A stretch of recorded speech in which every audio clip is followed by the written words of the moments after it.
Hello and welcome to the recording of our webinar on data linkage, which we held on the 3rd of March 2021. My name is Trienke de Jong. I'm a project manager at Lifelines, and I've been helping scientists with linkages in the last couple of years. And my colleague Laura Nauta is a data manager at Lifelines, and she helped me during the original webinar. The scope of today's webinar is data linkage, but I will give a very brief introduction of the Lifelines dataset. But then we dive into the topic of today, and I will talk about why scientists or researchers would want to link data, in what cases is this useful or even necessary for your research. I will discuss the processing of personal data and the associated GDPR, and how we can or how we must comply to this law when we are linking data. I will give some examples of successful linkages that we've completed recently, and how you can use them for your own research. I have some take-home messages, and of course now there won't be a live discussion, but if you have any remaining questions, please let us know via the email addresses provided. We've had a recent webinar on our new data platform and our new data structure. If you're interested in learning more about that, please watch that webinar. We will have a link to it on our website. And soon there will be another webinar on omics data, and you can sign up for that again, get in touch with us, and we will send you an invite. So, brief introduction of Lifelines. We are a longitudinal population cohort and biobank. And with longitudinal, we mean that we will follow our participants for approximately 30 years. We're a population cohort, so this means that our participants represent the general population. They're not a patient cohort or clinical cohort or another type of sub-cohort. They're really are invited to represent a complete population, both healthy and diseased.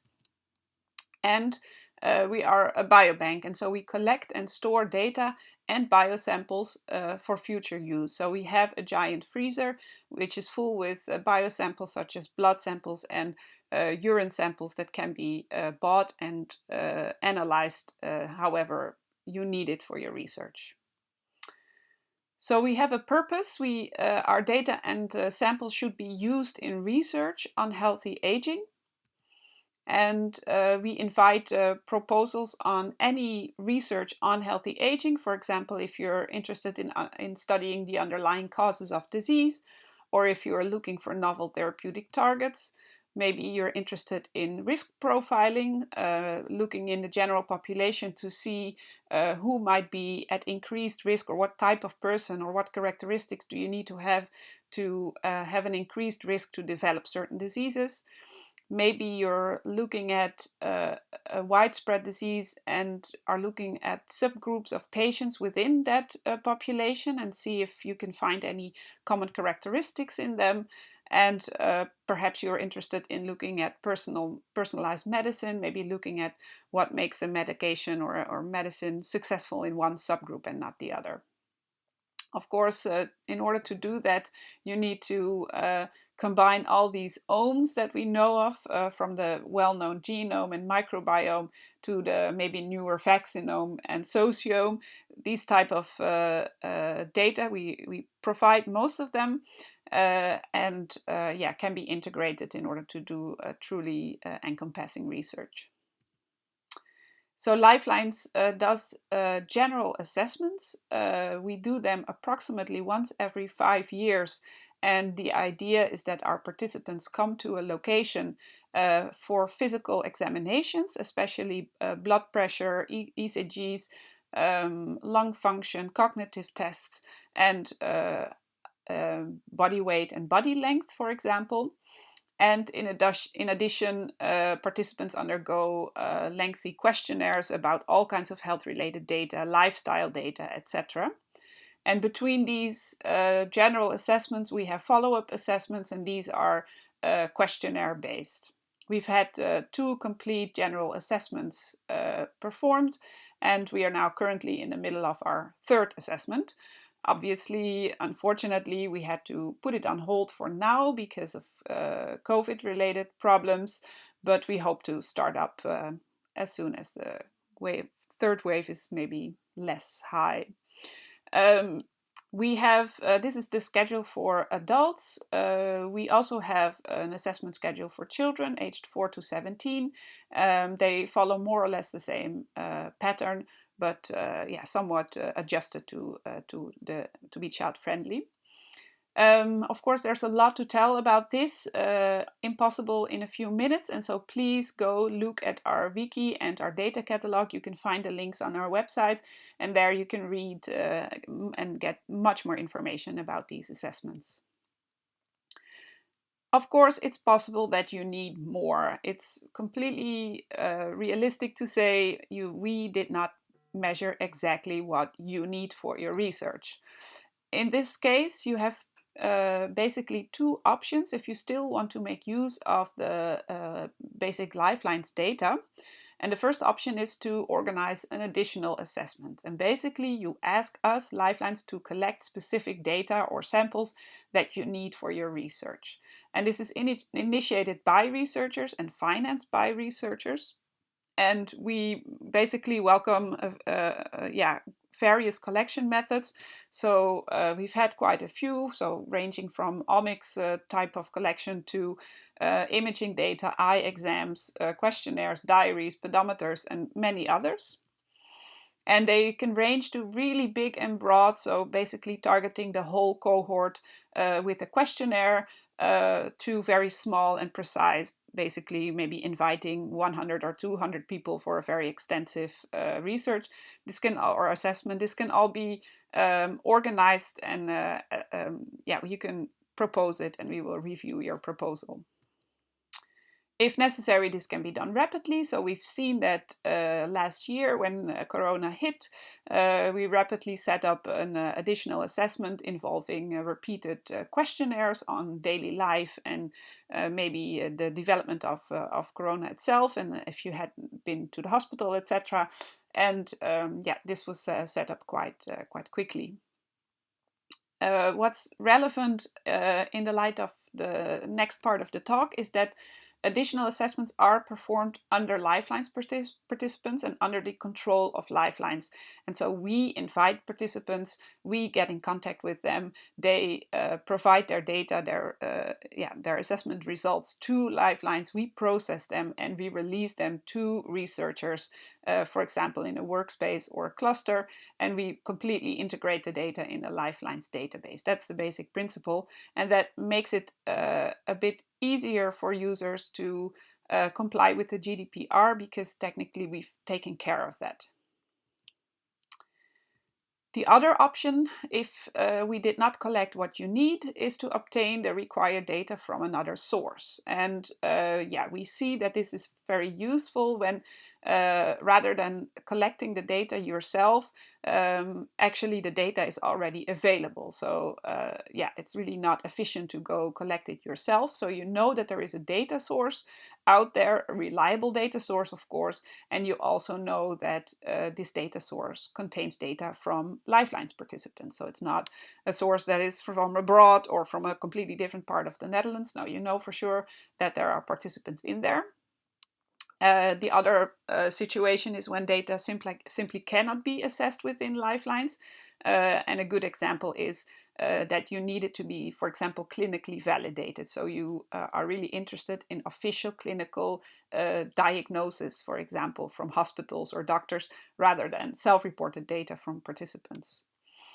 And in some cases, self-report is completely impossible. An important example is the cause of death. Of course, there's no way that we can ask our deceased participants what was the cause of their death. Again, linkages are initiated and financed by researchers. And so linkage is the processing of personal data. And so we are dealing with the GDPR here. So very brief, because I know that there are a lot of misunderstandings out there about personal data, but personal data is really any information related to one identifiable person.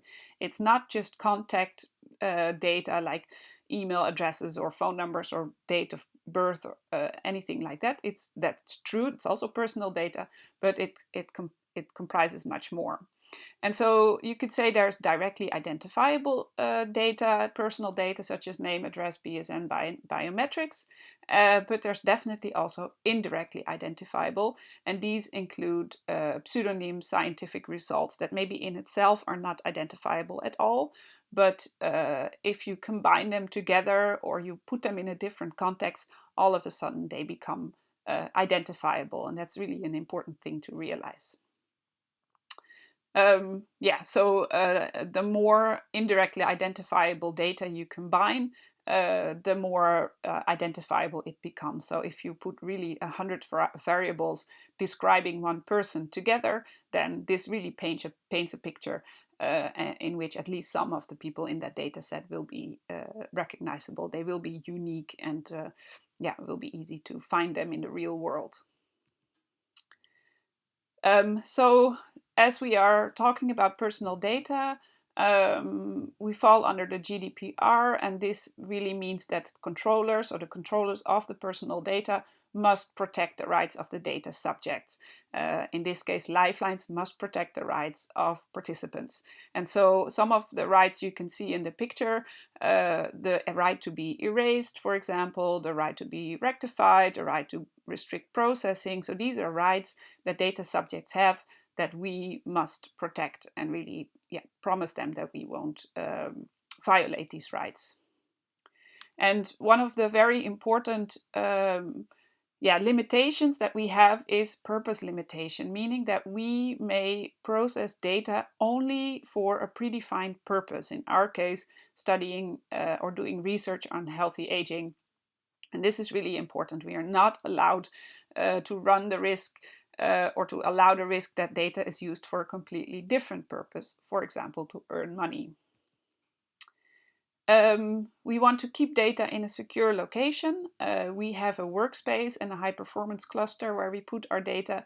In some cases, data can be moved to another location, but this must be at least as secure as the locations that we use ourselves. And so we really are careful where we send our data to if necessary. Preferably, we don't send it anywhere at all.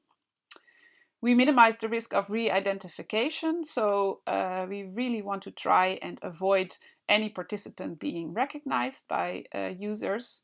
And we do that by minimizing the data that we give access to. So we really ask you to think about, okay, which variables do you really need to answer your question? And then you get those data points and not any others.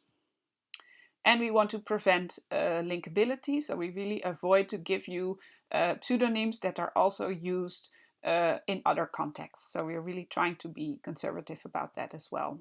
And so what does that look like? Most of you have already done research with Lifelines data will recognize this.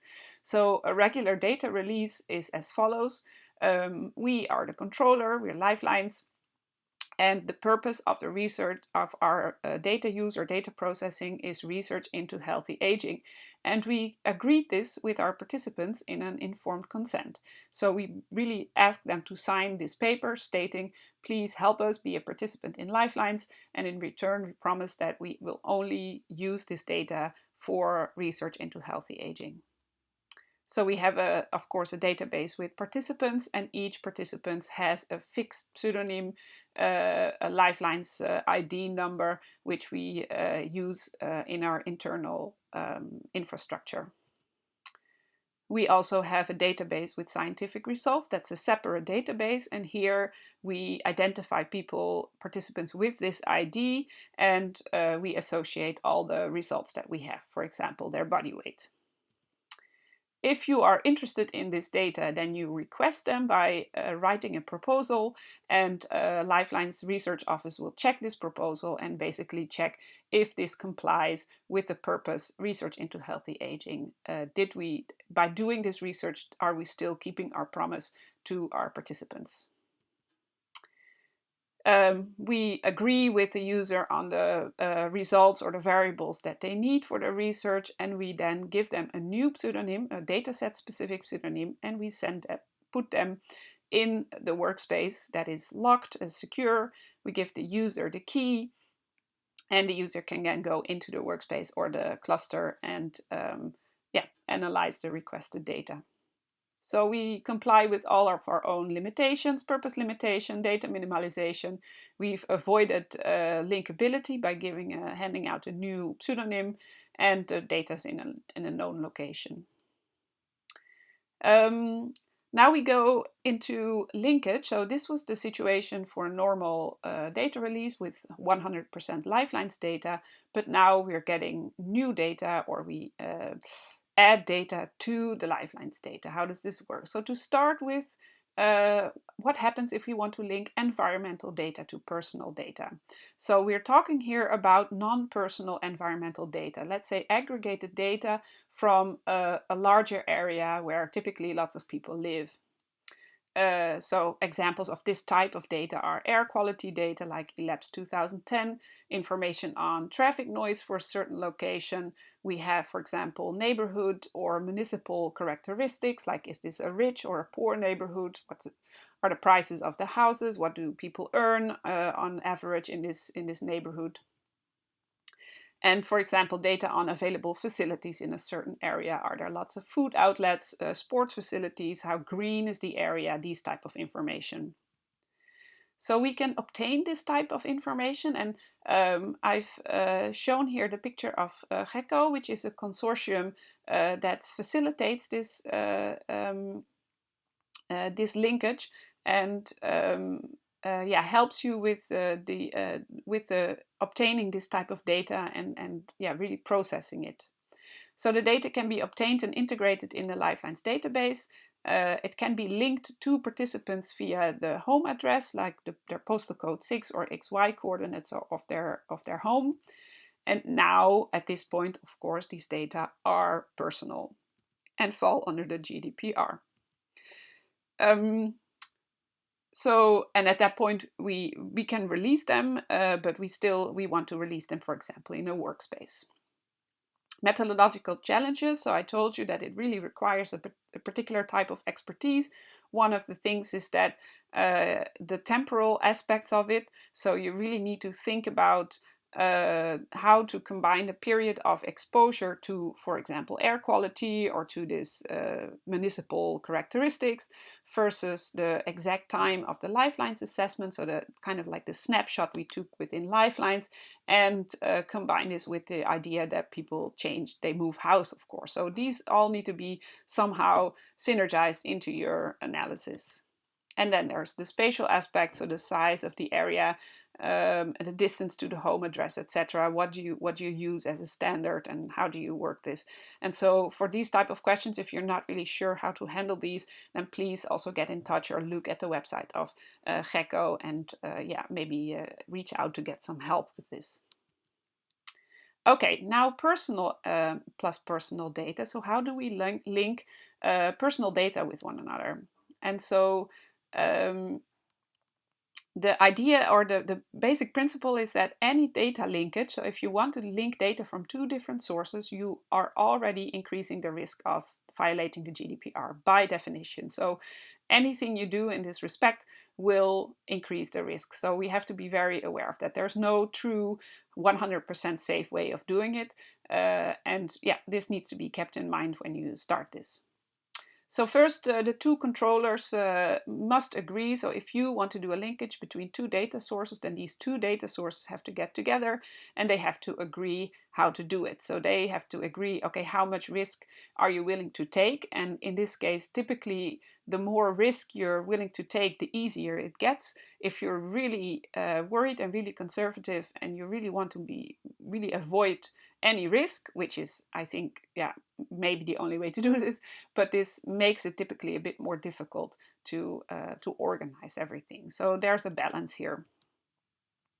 And then you need to agree on the level of measures that you want to take or the type of measures that you want to take to reduce the risk. And people typically that I talk to typically think of this in terms of contractual measures. So you really agree with one another in a contract that you are really promising one another that you will not misuse or mistreat the data outside of the agreed purpose, but that's not enough. Contractual agreements are just there, they must be there, so they're really important, but they're not enough. There really also must be some technical measures to really avoid the risk of violating the GDPR. If you don't have them, people completely forget the agreements, and they are, it's really easy to by accident violate the GDPR. So you have to be really quite careful. So we typically try to put some technical measures in place to really make it difficult to by accident violate the GDPR. So what does that look like? Well, one of the examples I want to show you, because it's a linkage that we do quite often, that's linkage with CBS. So that's Statistics Netherlands, and they have a lot of data available for research, but they have their specific way of doing this. They really do not give out or transport any personal data outside of their infrastructure. That's never happening. And so if you want to link with CBS, then you will have to bring data to CBS. That's really the only way. And so the purpose of CBS, the use of CBS data for research, is that it must be somewhere research on the Dutch statistics. So I'm not completely sure about their purpose, but they have, of course, a very specific purpose limitation. And they have a huge data set that is completely filled with Dutch citizens, and these Dutch citizens are known within the CBS infrastructure under a RIN pseudonym. That's the name that they use. And of course, they have all kinds of tables in which these pseudonyms are then connected to any kind of data, for example, causes of death. If you want to use this data, you will have to go to CBS and request the use, and have to make sure that your purpose aligns with the purpose of CBS. If you get approval, then what happens is that we send our results, so the results that you picked out for your research, and we send them or upload them really to CBS, the CBS environment. They turn the pseudonyms into RIN pseudonyms, so we already, before we exchange this information, and so there is a linkage table now for Lifelines data, and we put this data, they put this data into the remote access facility, which is very similar to a Lifelines workspace, and they log it, and you get the key, and you can go in there and analyze the data. It's all a virtual work environment similar to the workspace. We can't, so that's quite important. So Lifelines cannot enter that remote access facility, and so it's quite important that you select your data for linkage before you actually start the research in remote access, because we cannot go in there and help you or add some missing variables or anything like that. So we've checked all the boxes: purpose limitation, data minimalization, avoid re-identification or linkability, and the data is in a known location. Okay, so now there's a hypothetical example of a different type of linkage, so not CBS. So let's say the purpose of this other data source is research into cancer, and they've stated this purpose in a privacy agreement. They have patients, they know these patients under IDs, and some of these patients, or at least some of them, are Lifelines participants. We have results filed under these pseudonyms, and this is the type of cancer that people have had. So you ask for permission. Can I use this for this purpose? Of course, you need to align the purpose for both sources again. And if it's fine, yes, research into cancer, and yes, research into healthy aging are both complied with, then you can go ahead and do your research. So this is what people have in mind. If I tell them this, the data sources will just get together, exchange information about the identity of people in both data sources, and just basically put it all in a big Excel and get the data together and hand it out to the user.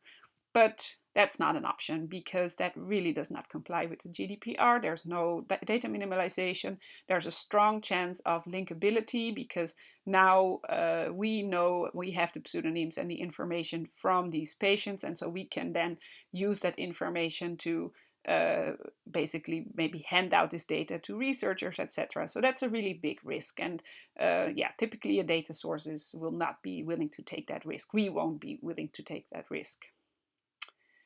And so instead we use a trusted third party in the middle. So this means that we all send our information, the IDs and the identifiers and the results to the TTP. They will put it all together and they will generate new pseudonyms, and yeah, people with a matching TTP pseudonym will have then both their Lifelines result and their other data source result, in this case their cancer result, put together, and yeah, it's then placed in a secure environment and the user will get the key. And both data sources will not get the key because they can link back to their own identifiers, and that would yeah, that doesn't comply with the rule of no linkability. And so this complies with all the rules. So this does pose some methodological challenges. So for this type of thing to work, you need pseudonymization software. So also the trusted third party will not work with a simple Excel or anything like that. These are really yeah, sophisticated types of software, specialized type of software, and they are typically custom built for a new linkage because you really, yeah, any combination of two data sources will have different agreements with one another. So you have to agree on the identifiers that you want to use for linkage. So people often think about BSN because that's a very reliable and very simple identifier. If you know somebody's BSN and you know the same BSN is in that other data source, then yeah, the linkage is almost 100% sure. But it's not allowed. So it's by law not allowed to use BSN, and most data sources will comply with that rule. So instead, we typically use a combination of identifiers like last name, first name or initial, birth date, sex, postal code. And it's general, yeah, of course, the more identifiers in the pseudonym, the more reliable it gets. So if you have all this information, then the chances that somebody in that other data source with exactly that same information is the same person. That's not always the case, sorry, because there are, of course, twins with the same initial, the same last name, the same birth date, the same sex, and maybe they're living very close to one another. So, yeah, especially twins with common names are a problem in linkage land.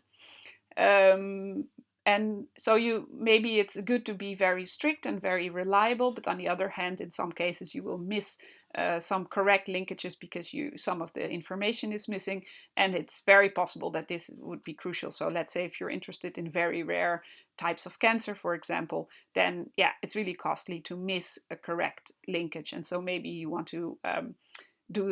to save those. So typically we generate multiple pseudonyms of multiple types of levels of quality, and yeah, share them all. And then as a user or as a researcher, you can check, okay, maybe look at the weaker linkages and see if some of them seem reliable enough to take.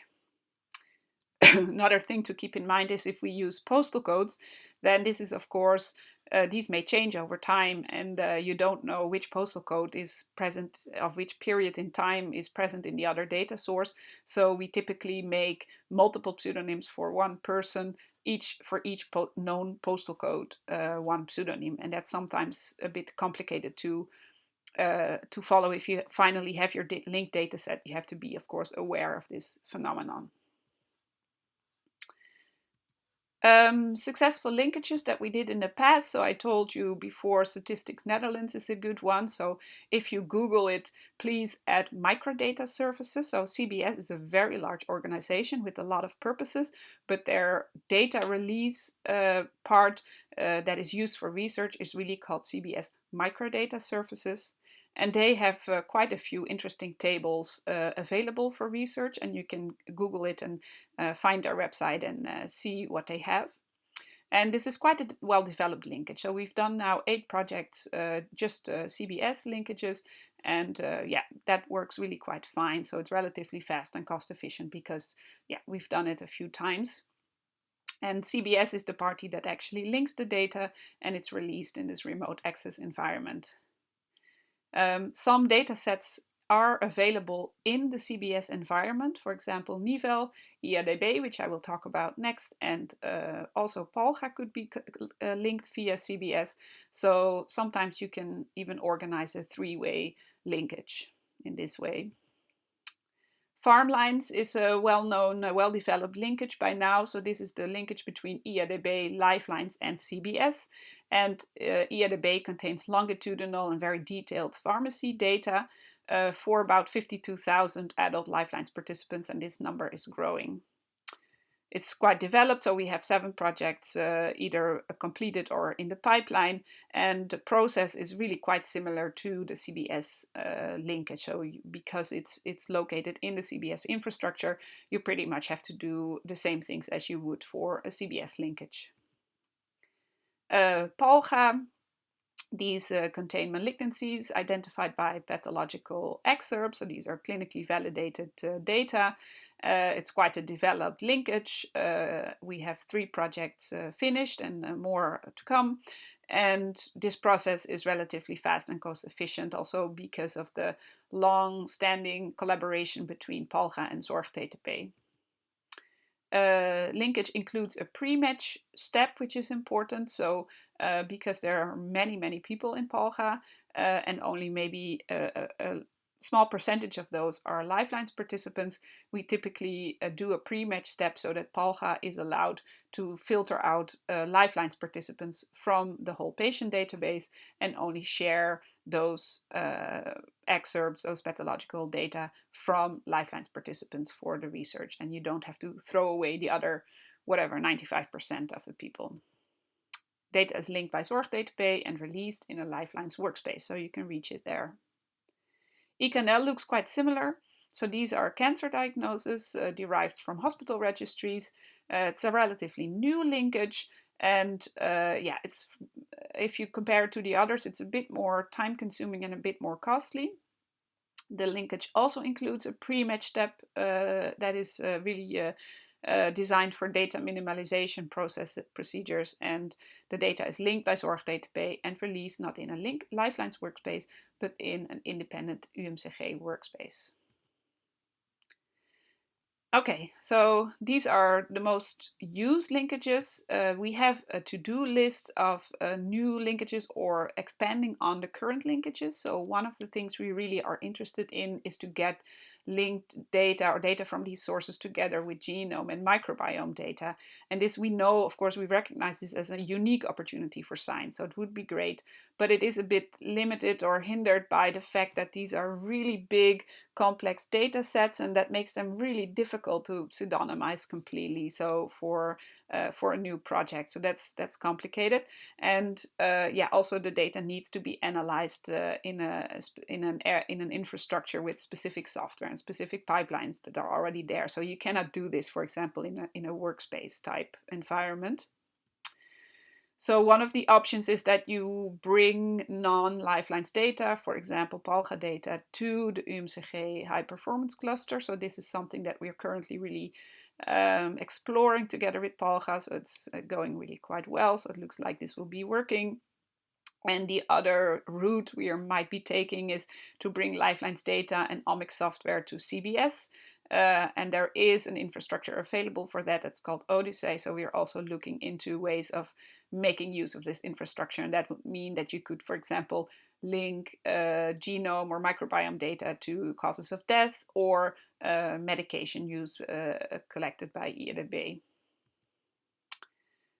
Some new linkage initiatives currently going on are with AHON, which is the General Practitioners Network in the north of the Netherlands. So we would get more clinically validated GP data and health records. And we are really interested in obtaining the corona test results, for example, from the CERT and UMCG microbiology labs. Okay, take-home messages. Please come to us to initiate a new linkage if you're interested. If you know a source that you really want to obtain the data from, we support linkages. We see their potential for great research, so we are really committed to making them a success. But on the other hand, be a bit realistic and come to us at an early stage. We really want to discuss the timelines, the cost, the challenges that we're facing.